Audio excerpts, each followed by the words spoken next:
Welcome to Bookwood.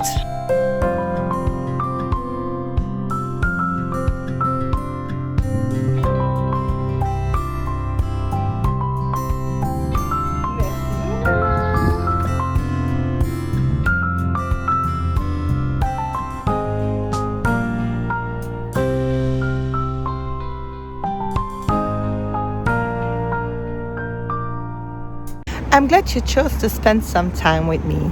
If you haven't met before, my name is Mashou and I make bookish and journal related content over here on YouTube.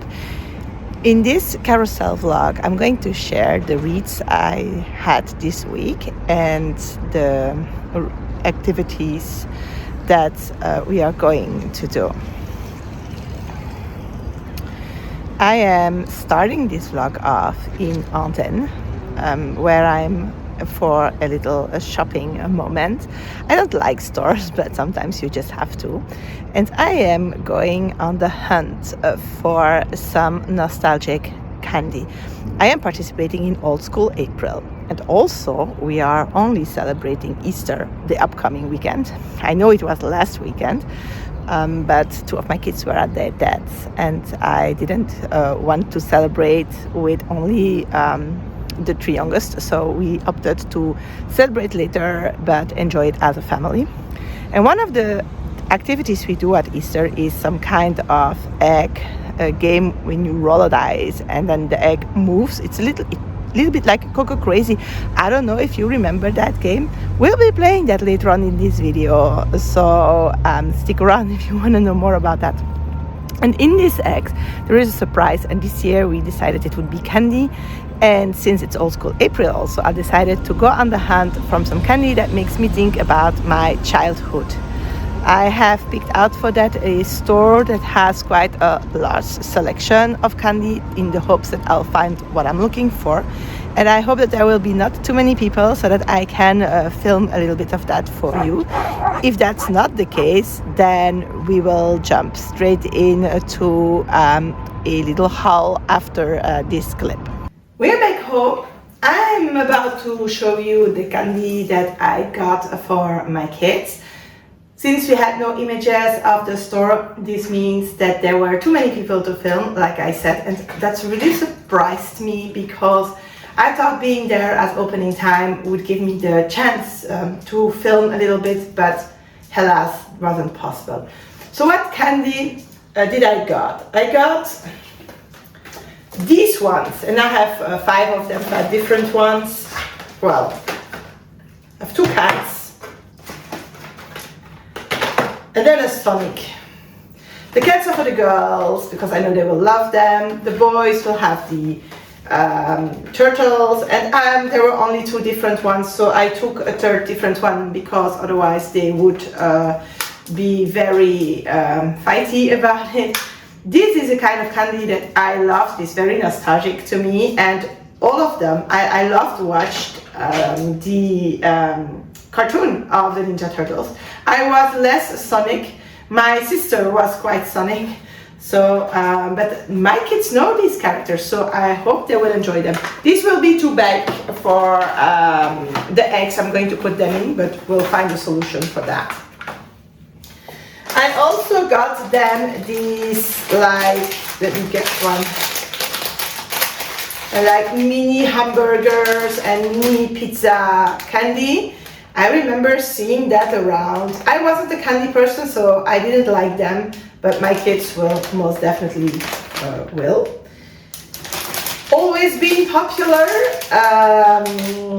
lollipops, and these ones, the package says, are a brand existing from 1958, so I think we can call that very nostalgic.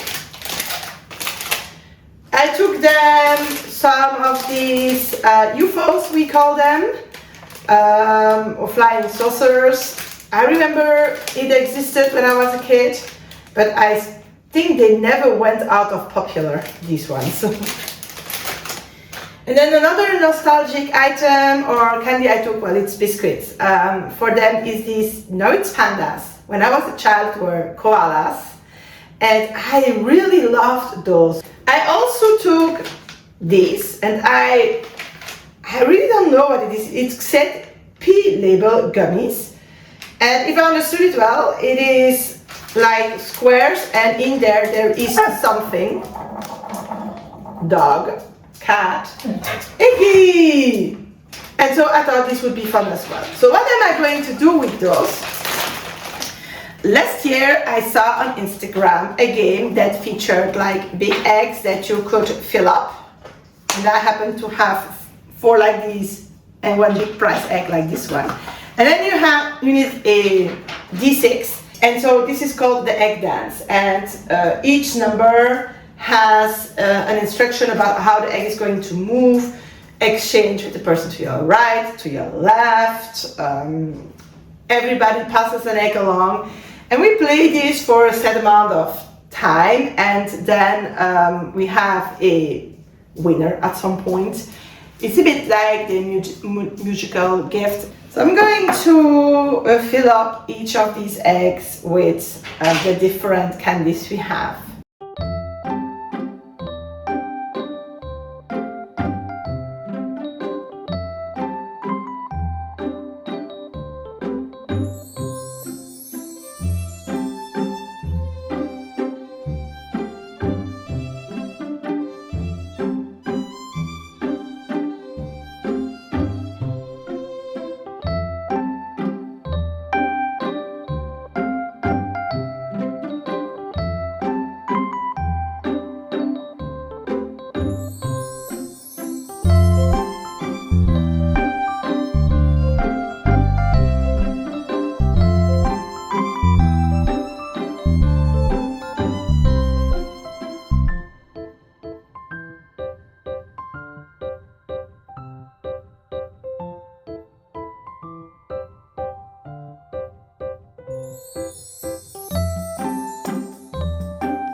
That's done. The eggs are ready for next weekend. I think they will like them.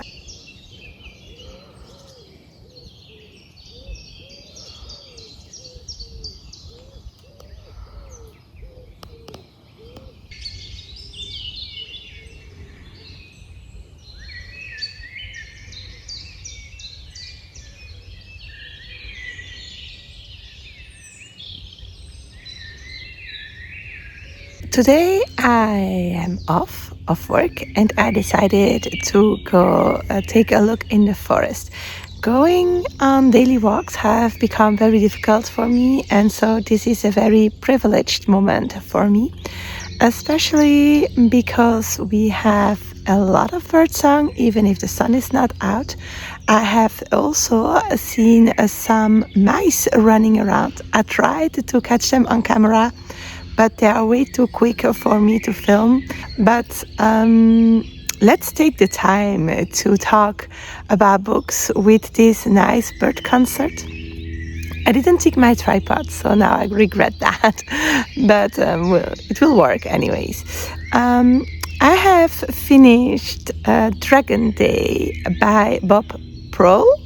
It is an audiobook that was, or still is for me at least, included in Audible. It is like 6.5 hours long. It's not that long, but it is an Audible exclusive. So unfortunately it's nowhere else. And also, if I well understood, it is not a book on paper. And it was a very fun and special listening experience. So in this book, we will follow along Neve Pride and her daughter, Bax or Rebecca, who are traveling the world after what they call D-Day or Dragon Day. And that's a day that in our world at various places the earth cracked open and dragons came out and they attacked like these cities and humans. They basically conquer cities to have livestock kept there, humans obviously. And they just tear it all down to get to their favorite food.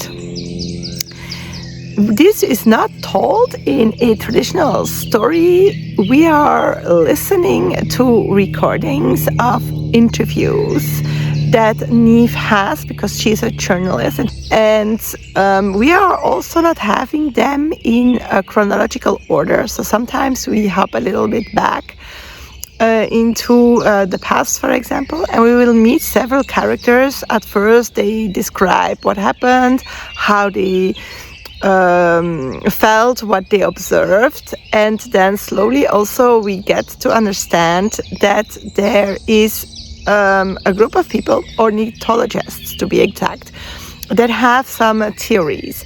They keep talking about how birds fly in specific patterns. And there is in their field the Kazakhstan parade, a specific formation of flying things, they presume, that has been seen on satellite, but nobody can confirm what it is exactly that they saw. And this will lead to some discoveries that maybe could give an advantage to the humans to get rid of these very hungry dragons. Along the way, we will also learn a lot about these dragons as well. And I thought it was a very interesting format. It was also very nice. There's voice actors for every part of it, and that was very fun.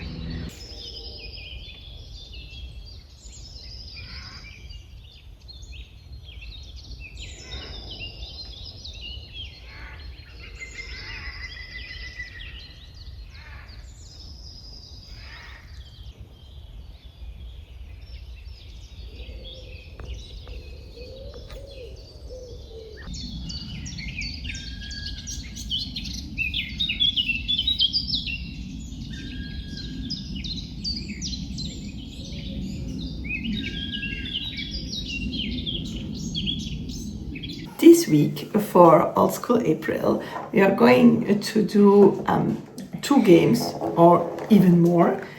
The first one is this box, and it is a game or a box of 4 games that I had when I was little. My parents got rid of it, but I found it in a shop when Tilia was very little. And I decided to buy that game box for her. And 16 years later, I still have it. And we are going to do some of these games with Merin today.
very lucky this week and we get to go out for a second time.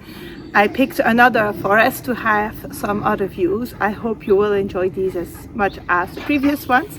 And this time I took Eiji with me, which has been a long time because I limp too much and he is too strong. So when I go out by myself, he doesn't come along with me anymore because he has made me fall once or twice already. But he's sweet.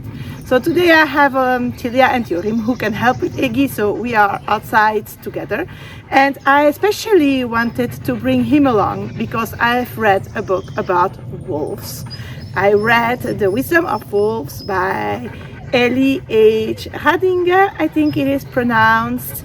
And this is a non-fiction book written by a lady that once was an attorney and that gave up that job to become a wolf observer, mostly in Yellowstone in the United States. She is from Germany, so this book is originally written in German.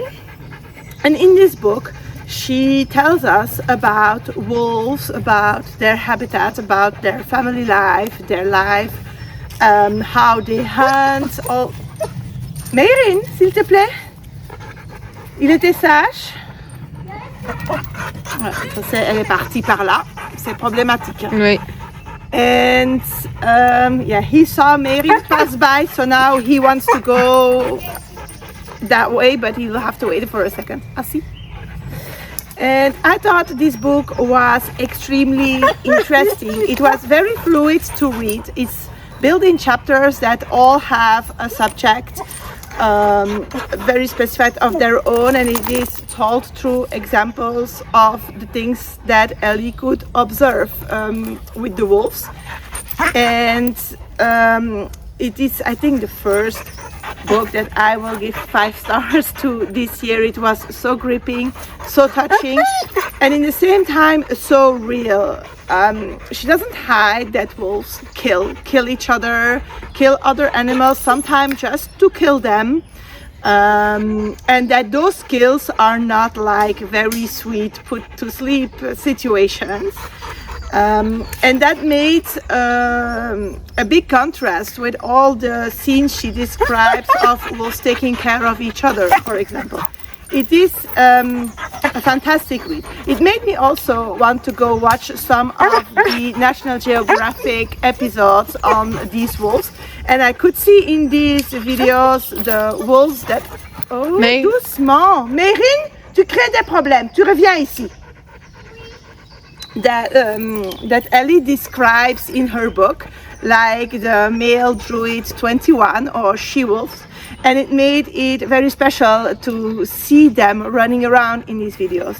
But I still like the book more than the videos, because in the videos I feel you don't get this whole family aspect of the wolf. You get hunt scenes and battle scenes, and then sometimes some cute pups, but I feel there is way more information in this book. If you love wolves, if you're interested in them, or if you're like me, you need to read a book for animal studies at Orilium about wolves, or with wolves in, this one is a very good pick.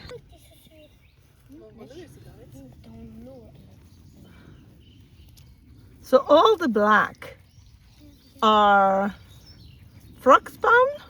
Baby frogs? I looked up the name, but I forgot again. There are so many. Here we have footsteps of Rudir. If my dog was a wolf,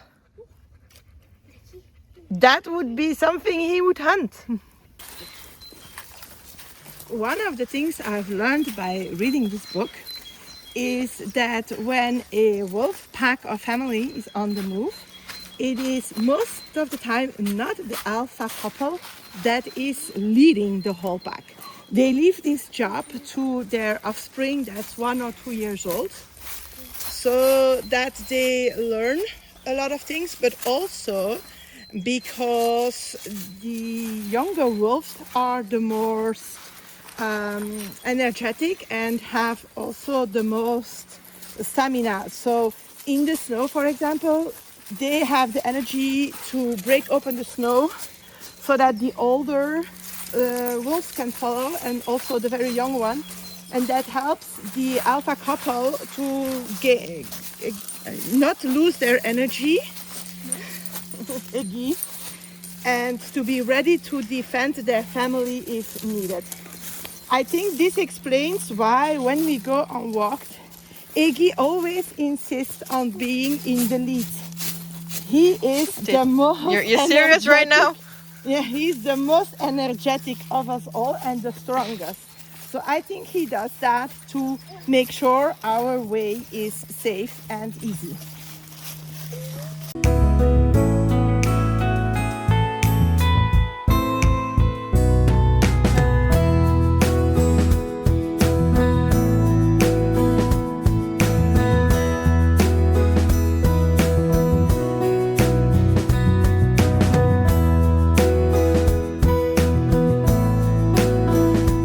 One other thing that I learned and that I wanted to share with you is about when wolves attack human cattle like sheep. I don't know if you saw my video. My first clip about why wolves hunt the way they do on cattle got interrupted by a family of wild boar.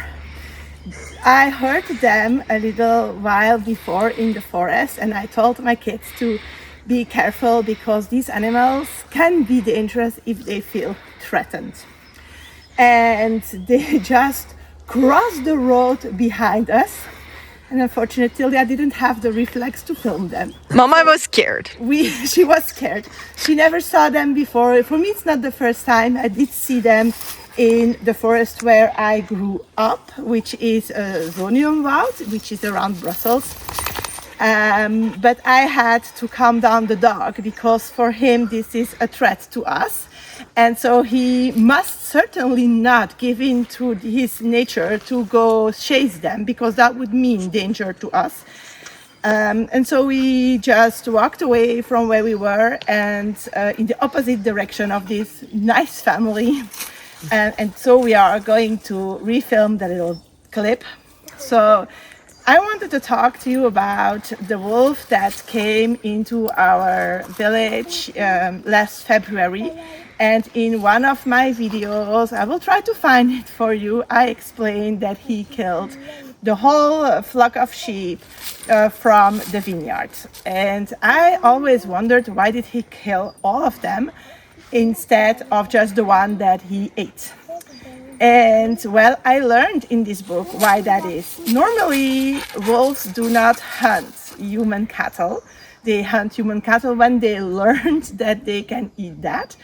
And if you protect them well, wolves will not go there and will not teach their children because the hunt is taught by the parents to the children and they only hunt the prey that their parents showed them to hunt. So this wolf most clearly somewhere learned how to eat sheep. And when wolves come into an enclosure of, in this case, sheep, and they kill one prey to eat, then the others keep moving around nervously, and that will make that the wolf's hunting instincts are again woken up and he will hunt them all down. But this will also grant him some peace and quiet to eat. And that's why he killed all the sheep in the flock. And this is something that could be also caused because our enclosures are too small. So when the frightened sheep cannot go far away from the wolf. So we should have bigger enclosures for these sheep, and this would maybe not happen this way. Let's end this little section on the wisdom of wolves by stating that Eiji, even if he has the looks of a wolf, he's not. He is a mixed breed Belgian Shepherd or Malinois and Yushki. But I have come across a whole bunch of people in the forest telling me, oh, you have a wolf. So no, we don't have a wolf. It's a Yushki, basically.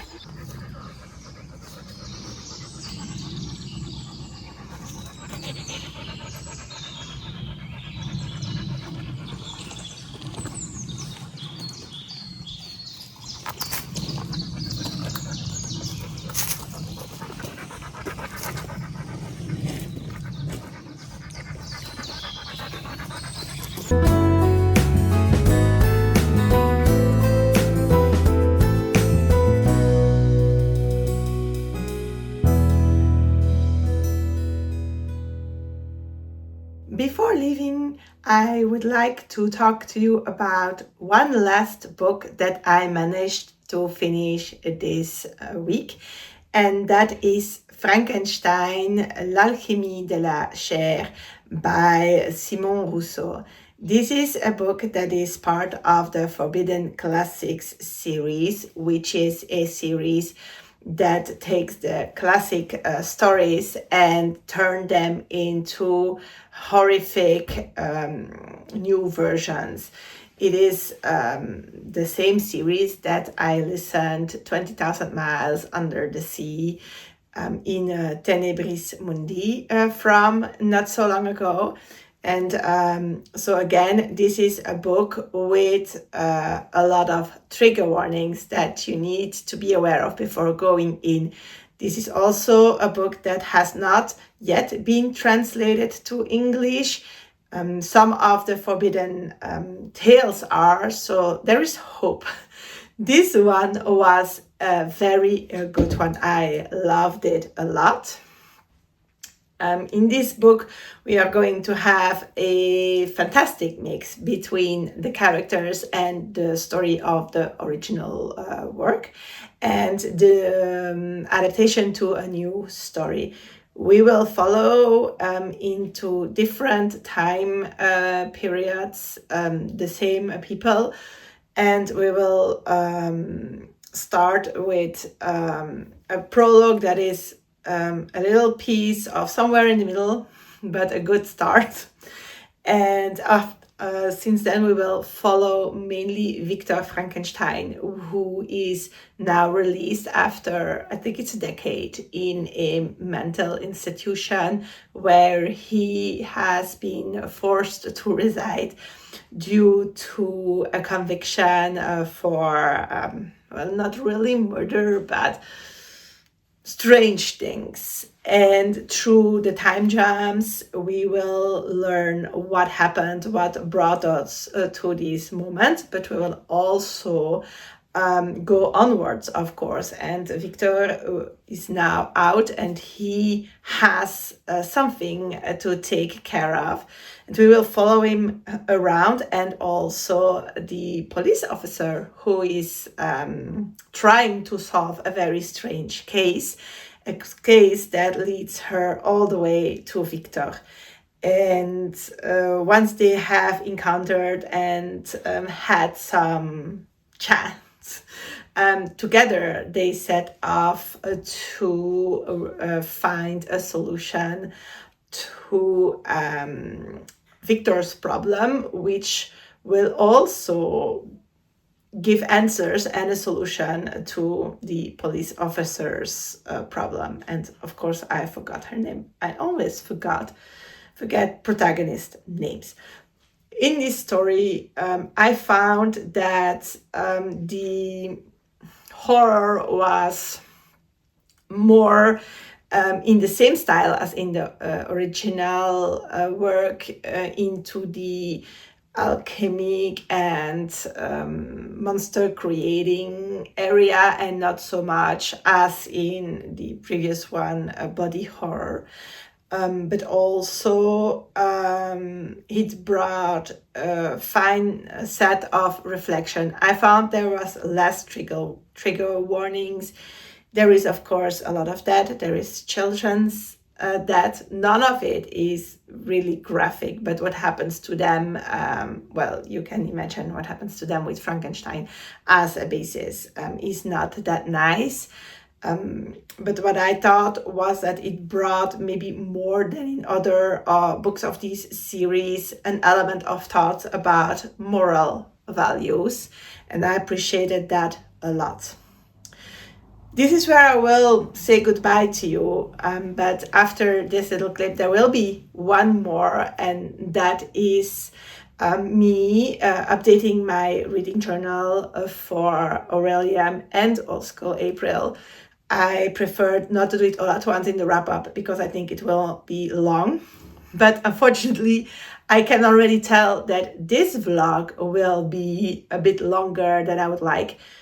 But then I really wanted to include the previous part on wolves in this. So I hope you enjoyed that. Please let me know in the comments how your reading went, if you enjoyed the spring in our forest. And then the only thing I will have left to say is, if you would like to see what we are up to next week, please subscribe and get the notifications on so that you will know when our next vlog is out. That will tell you what we read and will show you all of our adventures.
See you soon!